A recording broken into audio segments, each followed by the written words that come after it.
Congressman Rick Crawford. To help answer that question, Congressman Crawford, an honor to have you here this morning on such an important morning, not only for the U.S., but for the world, as we're waiting to see how the ceasefire solidifies. But to Fanchan's question, have you been briefed on intelligence so far that would give you confidence that Iran's nuclear facilities on Saturday were obliterated, that we can be certain that they will not be able to have a nuclear weapon in the near term or for years to come?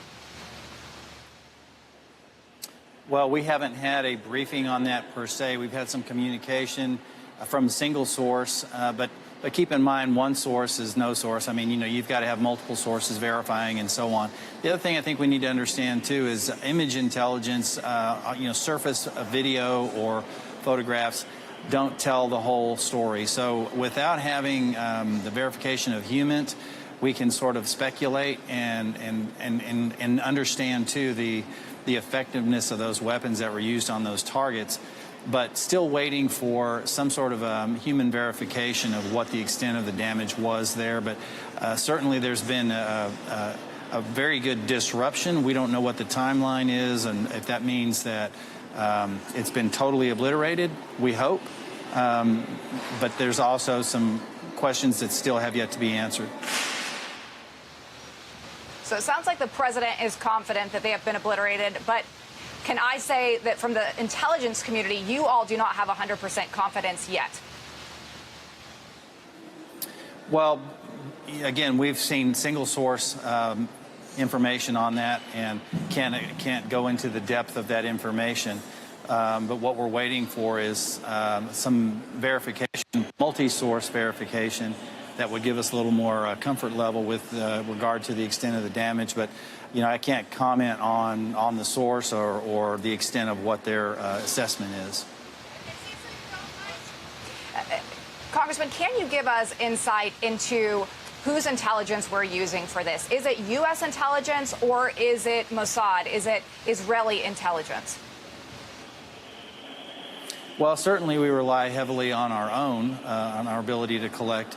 But Iran is a denied area, so that does limit somewhat of the collection that we receive through various sources. So we do typically consume Israeli intelligence as well. So, I mean, it's a combination of the two. And how long do you think it will be, if you could put a timeline on it, before you feel like there will be other sources who will give you insight into the damage that has been done from Saturday's strike? Are we talking days? Are we talking weeks? Are we talking months? Well, yes. The answer to that is yes. We think we could have information in days. We don't know if we'll have full information in days. It could take weeks or it could take months. But that was over the weekend, huge strikes, inflicted a lot of damage. We know that, but we can't assess the full range of the damage just by image intelligence alone. And so collecting that information could take, as you suggested, days, weeks, months. There has been concern from some people in the intelligence community and others that perhaps Iran actually moved some of its uranium to other locations, knowing that their nuclear facilities were a target for Israel and potentially the U.S. before that strike on Saturday. Do you have anything to say that perhaps they did move that uranium to different locations? Well, I would say this, and I can't confirm that, but I would say that if I thought that someone was going to target my operation, I would probably move some of the vulnerable elements of that made that target a target.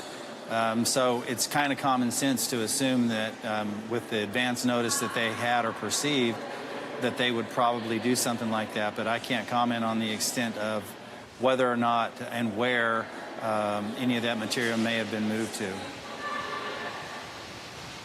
Congressman Crawford, in light of this ceasefire that seems so fragile right now, as we were talking about, it was just yesterday that there were comments from former Russian President Medvedev that the president amplified on Truth Social, saying that there were other countries who were looking to bolster Iran's nuclear program and giving them nuclear capability. What can you tell us about that? Is that a real concern that the intelligence community is looking into other countries and allies of Iran, looking to help them in the future days actually recreate their nuclear program? Well, just from the outside looking in, the comments that were made by Medvedev with regard to replacing Iran's capability, that's, I think, the word that caught my attention, replacing, which is almost an acknowledgement that they were at a point at which it justified Israel's actions and our supplement of that. So I think the verbiage that he used probably tells enough of a tale right there. But I don't think that any country is, and I think further what he said was they would not be replacing their nuclear capability. And I don't think that responsible countries have any interest in doing that. Now, are there others outside of Russia or China that possibly could? Certainly. I mean, we certainly would be concerned about potentially, North Korea stepping in and saying, hey, we'll help you shore up those weaknesses so you can be back in business quickly. Would they do that? I hope not, but we need to be prepared for that type of rhetoric at least, and certainly what action we need to take to prevent it. Congressman Rick Crawford, chairman of the House Intel Committee. Wish I had more time for you this morning, but really appreciate you helping our audience understand and hope to have you back when you have more intel to share on how effective these strikes were. Thank you, sir. You bet. Thank you.